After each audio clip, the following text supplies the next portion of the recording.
James Langlois, journaliste pour Le Verbe Média. Bonjour. Salut. Toi-même, ancien athée, on l'a dit plus tôt, tu avais envie de nous encourager aujourd'hui à l'athéisme. Hein? C'est un peu intriguant. Tu sais qu'on n'est pas du monde, là, c'est produit par Le Verbe Média, un média ouvertement catholique. Tu n'as pas un peu peur de perdre ta job, par exemple? Vous jugerez après, mais oui, effectivement, je pense que c'est inspiré en fait d'une réflexion de quelques passages de Simone Veil dans son livre La pesanteur et la grâce, une mystique chrétienne, juive à la base qui est devenue chrétienne, et qui, dans ce livre-là, a un chapitre intitulé L'athéisme purificateur. C'est très intéressant parce que je pense qu'il y a comme deux types d'athéisme qu'on pourrait distinguer, c'est-à-dire il y a un athéisme passif, vraiment, qui est plus quelqu'un qui, d'une manière honnête, faute de raison de croire, un peu aussi par ignorance, dit que Dieu n'existe pas.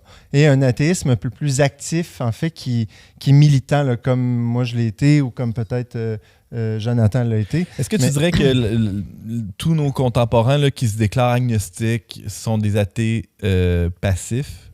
Mais là, je ne sais pas, parce qu'agnostique, c'est autre chose. Agnostique, c'est ne pas savoir ou prétendre ne pas savoir, alors que l'athée va quand même dire non, Dieu n'existe pas. Puis tu sais, la particule athéisme, c'est ce que ça signifie, ça veut dire qu'il y a une privation de Dieu. Mais encore là, il y a une négation de l'existence d'un ou des dieux. Mais ce qui est intéressant, Antoine, c'est que même dans l'Antiquité, les chrétiens ont été accusés d'athéisme, parce que les chrétiens refusaient de vénérer l'empereur et les dieux romains. Donc ici, on peut dire, ils sont athées. On est toujours athée d'un dieu ou des dieux. On est toujours athée de quelque chose. Et même, on pourrait dire à l'inverse que on adore toujours un dieu ou l'autre. Hein. Les chrétiens, on prétend adorer le Dieu révélé par le Christ.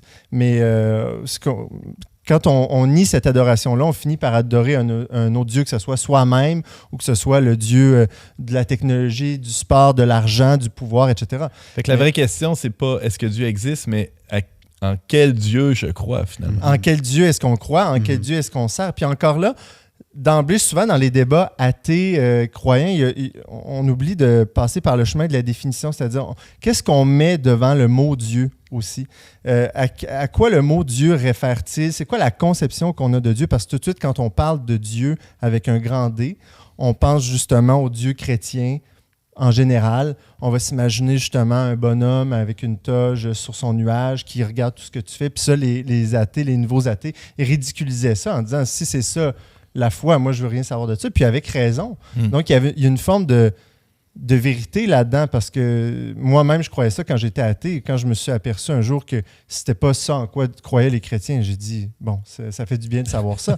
Mais voilà, donc l'athée militant, finalement, l'athée, c'est déjà une forme de profession de foi, parce qu'il va arriver à prouver la non-existence de Dieu avec le même niveau de certitude presque que les croyants parfois veulent démontrer l'existence du Dieu chrétien, ce qui marche pas non plus. Mais bon, puis souvent, cet athéisme militant-là va même cacher une hargne, une hostilité, un orgueil finalement qui est de ne pas vouloir servir un autre que soi, même si dans le fond, comme je l'ai dit, on finit toujours par servir autre chose dans la vie. C'est ça, ce qui est intéressant, c'est que l'athée, dans sa volonté de vouloir nier Dieu, finalement, il arrive quand même, il se définit quand même en opposition à Dieu. Donc, il ramène toujours la question à Dieu en montrant que la pertinence de se poser la question de l'existence de Dieu est là. Bon, je vais faire un parallèle boiteux. Ouais.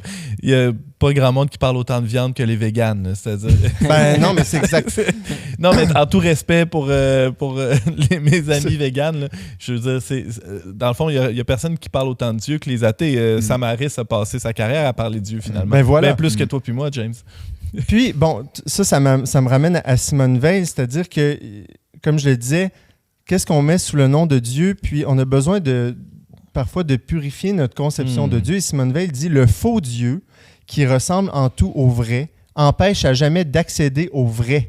Croire en un Dieu qui ressemble en tout au vrai, excepté qu'il n'existe pas, car on ne se trouve pas au point où Dieu existe. » Donc, c'est ce qu'elle a nommé l'athéisme purificateur, et elle ajoute « La religion en tant que source de consolation est un obstacle à la véritable foi. En ce sens, l'athéisme est une purification. » Donc, quand on veut suivre le Christ, quand on est chrétien, normalement, on est amené à toujours à rencontrer le Seigneur d'une manière qui nous est toujours nouvelle, où on apprend à le connaître davantage, puis à voir que ce qu'on pensait de Dieu, c'est pas tout à fait ça. Comme moi, je refusais l'idée que, quand j'étais athée, que Dieu soit quelqu'un qui nous laisse souffrir. Je me disais, c'est un Dieu pervers, masochiste.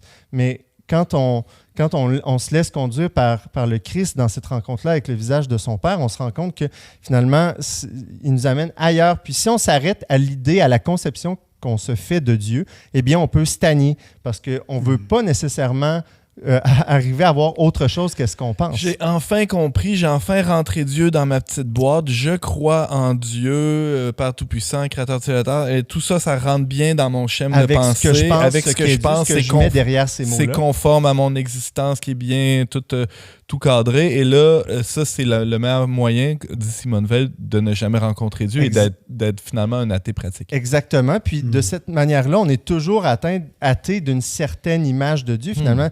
Une image de Dieu dont on refuse l'existence. Et puis, donc, on a parlé beaucoup des athées en début d'émission. On peut souvent voir l'athéisme comme le pire ennemi de la foi.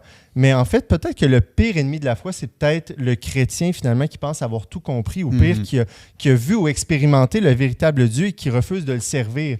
Et au fond, Saint Jacques nous dit que les démons, c'est ce qu'ils font. Les démons croient en Dieu, les démons ont la foi parce qu'ils savent que Dieu existe, mais ils ne veulent pas le servir. Et pourtant, on n'a jamais vu le Christ dans les évangiles accuser les athées, mais peut-être qu'à l'époque, ça n'existait pas tant que ça, il n'y en avait pas tant que ça. Pas les rues. Mais au contraire, il s'attaque à ceux qui prétendent connaître Dieu comme il se doit, ceux qui prétendent être les plus purs, les plus parfaits. C'est peut-être ces croyants-là qui ont plus en commun avec le démon que les athées. Aïe, aïe, aïe. Tous les démons savent c'est qui Jésus en plus. Voilà. À chaque fois, ils le connaissent, ils tremblent. C'est ça. Ouais. Merci beaucoup, James. Je t'en prie.